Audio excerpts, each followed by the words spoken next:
বিহারী লাল কি। গোপীরা বললেন, হে বিভু, হে সর্বেশ্বর, আমাদের হৃদয়ের সংবাদ তো তুমি সবই জানো, তবে এরকম নির্দয়ের মতো কেন নিষ্ঠুর কথা বলছো? আমরা বহুদিন ধরে হৃদয়তে যে আশালতাকে পালন করে এসেছি, আজকে এই প্রকার নিষ্ঠুর বাণীর দ্বারা এই আশালতাকে ছিন্ন ভিন্ন করে দিও না। হে ঠাকুর, এতদিন তো আমাদের চিত্ত গৃহে সংসারে নিবিষ্ট ছিল, আর হাত তো গৃহ কর্মেতে রত থাকত, কিন্তু তুমি যে কেমন করে আমাদের চিত্ত হরণ করে নিলে তা আমরা জানি না। এখন আমাদের চরণ গৃহ থেকে তোমার কাছে নিয়ে এসেছে, কিন্তু আমাদের চরণের এখন আর সামর্থ্য নেই যে তোমার কাছ থেকে আমাদেরকে আর গৃহেতে ফিরিয়ে নিয়ে যাবে। আর যদি কোনো ক্রমে আমরা ফিরেও যাই গৃহে, তবে গৃহে গিয়ে আমরা কি করব না? হে প্রভু, তোমার মধুর হাসি, প্রেম স্নিগ্ধ ব্যবহার, মোহন দৃষ্টিপাত, মুরলীর গীত আমাদের হৃদয়তে ভালোবাসার জন্ম দিয়েছে, সৃষ্টি করেছে মিলন আকাঙ্ক্ষা, যা অগ্নি হয়ে আমাদের হৃদয়কে দহন করছে। যে তোমার অধর রস ধারায় শান্ত হোক আমাদের সেই দহন জ্বালা, আর তা না হলে এই আগুনের সাথে তোমার বিরহের আগুন যুক্ত হয়ে দ্বিগুণ তেজে প্রদীপ্ত হোক, আর তাতে আমরা দেহ সমর্পণ করে ধ্যান যোগে তোমার চরণ যুগলকে প্রাপ্ত হয়ে যায়। মাত্র এইটুকুই অপেক্ষা ছিল গোবিন্দের। ভগবান তিনি চাইতেন যে গোপীরা কখনো নিজে মুখে স্বীকার করুক তাদের প্রণয়ের কথা। তাদের যে কৃষ্ণের প্রতি প্রণয়, সেটা তারা কখনো নিজে মুখে স্বীকার করতেন না। সকল সময় অনুকূল কার্য করতেন, কিন্তু নিজে মুখে কখনো বলতেন না। আজকে ভগবান এইটাই চাইছেন। এমন সময় শ্রীমতী রাধারানী প্রকট হলেন। রাধারানীকে বাম অঙ্গে ধারণ করে সমস্ত গোপীরা যাতে প্রসন্ন হয়, গোবিন্দ সেই প্রকার ব্যবহার করতে লাগলেন। কোন গোপী ভগবানকে তখন চামর ঢুলিয়ে ব্যঞ্জন করছিলেন। শরদের পূর্ণিমা তো, বিন্দু বিন্দু শ্বেত ঘাম ঠাকুরের শরীরে এসে উৎপন্ন হয়েছিল। কোন গোপী ছুটতে ছুটতে চামর ব্যঞ্জন করে ভগবানের সেই শ্বেত বাড়িকে সন্তুষ্ট করে দিল। কোন গোপী রাধা গোবিন্দের চরণেতে বসে মোহন গীত গাইতে লাগলো। কেউ মৃদঙ্গ, কেউ করতাল বাজাতে লাগলো, কেউ মধুর নৃত্য দর্শন করাতে লাগলো, কেউ তো ভগবানের জন্য সুন্দর তাম্বুল সাজিয়ে ঠাকুরের মুখেতে দিয়ে দিল। আবার কোনো গোপী এসে ঠাকুরের সেই চর্বিত তাম্বুল গ্রহণ করে প্রসাদ রূপে সেই ভগবানের চরবণ করা তাম্বুল সকল গোপীদেরকে প্রদান করলেন। কোন গোপী ভগবানকে প্রার্থনা করলেন, প্রভু তোমার ওই পাদ পদ্ম আমার স্তনেতে স্থাপন করো, কারণ তোমার এই কোমল চরণে ব্রজের শক্ত শক্ত মাটি, ধারালো ধারালো তৃণ, কুশ এগুলো বিদ্ধ হচ্ছে। তোমার এই চরণ রাখার এটা যোগ্য ভূমি না, তাই কৃপা করে তুমি আমার বক্ষেতে তোমার চরণকে স্থাপন করো। এই প্রকার ভগবান তিনি সমস্ত গোপীদেরকে নিয়ে রাস বিহার করতে লাগলেন। শরদ পূর্ণিমায় লয়ে ব্রজবালাই রাস মিলনে রাস লীলায়। শরদ পূর্ণিমায় লয়ে ব্রজবালাই রাস মিলনে রাস লীলায়। শরদ পূর্ণিমায় লয়ে ব্রজবালাই রাস মিলনে রাস লীলায়। শরদ পূর্ণিমায় লয়ে ব্রজবালাই রাস মিলনে রাস লীলায়।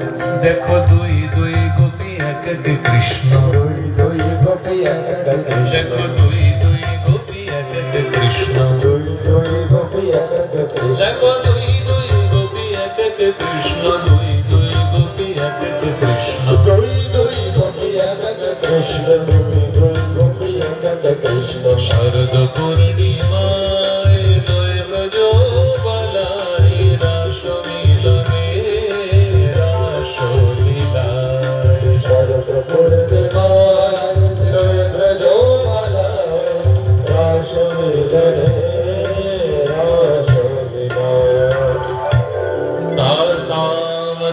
सौभगमदं भिक्षमाणं च केशवो प्रसमाय प्रसादाय तत्रेवान्तरधीयत।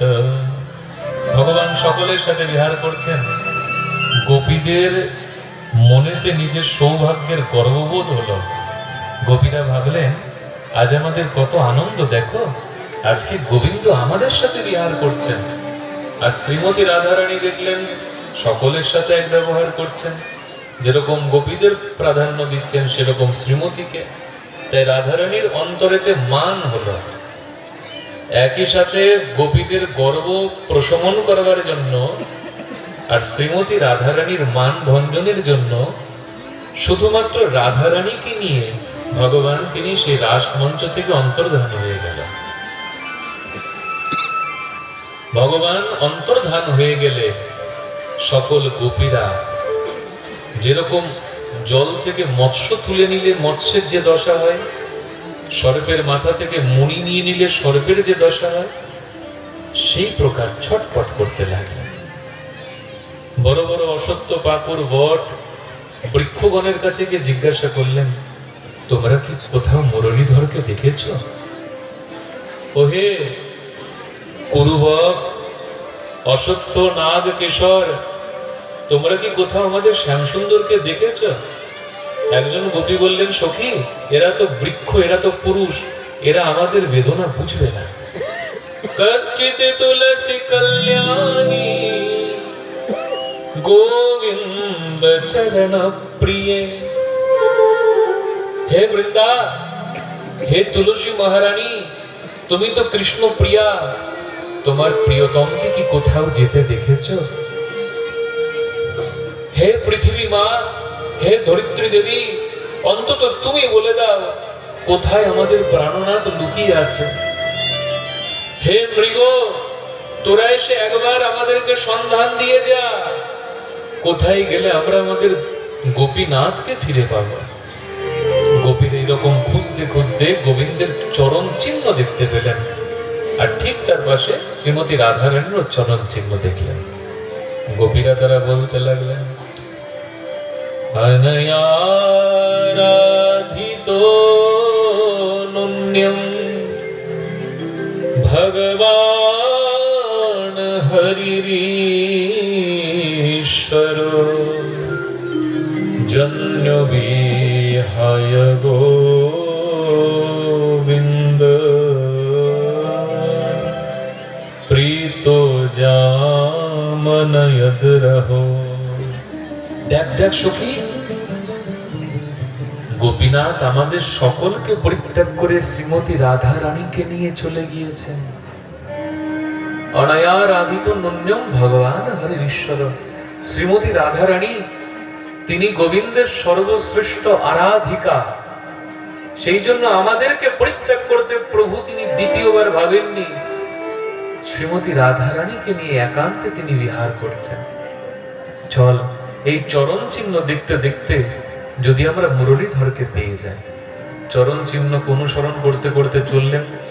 কিছু দূর গিয়ে রাধারানীর চরণ দেখতে পেলেন না, কেবল গোবিন্দের চরণ ছিল, তাও পৃথিবীতে অনেকটা পোতা, মানে ভার। সখীরা বললো, দেখ এখানে মনে হয় রাধারানীকে গোবিন্দ কোলে করে নিয়েছে, তাই দেখ গোবিন্দের চরণটা দেবে গিয়েছে। কিছু দূর গেলে গোবিন্দের চরণের শুধুমাত্র অঙ্গুলিগুলি দেখতে পেল। একজন সখী বলল, দেখ এখানে হয়তো শ্রীমতী রাধারানী পুষ্প চয়ন করেছিলেন, তাই গোবিন্দ তাকে কোরেতে ধারণ করে পুষ্প তুলিয়েছিল, তাই গোবিন্দের শুধু চরণের অঙ্গুলিগুলো দেখা যাচ্ছে। উঁচু করতে গেলে চরণটা এভাবে তুলতে হয়, শুধু অঙ্গুলির চিহ্ন আছে। কিছু দূর গেলে পরে গোপীরা যা আশা করেনি সেটাও তাদেরকে দেখতে হলো। শ্রীমতী রাধা রানী তিনি পড়েছিলেন মাটিতে একা, দুই নেত্র তার ঊর্ধ্ব দিকে, নয়নে প্রবল অশ্রু, মুখেতে হা কৃষ্ণ হা কৃষ্ণ হা কৃষ্ণ। শ্রীমতী রাধা রানীর অঙ্গের সমস্ত রোমগুলো পুলকিত হয়ে গিয়েছিল। শ্রীমতী রাধা রানী তিনি বিলাপ করেছিল, হারাত হারম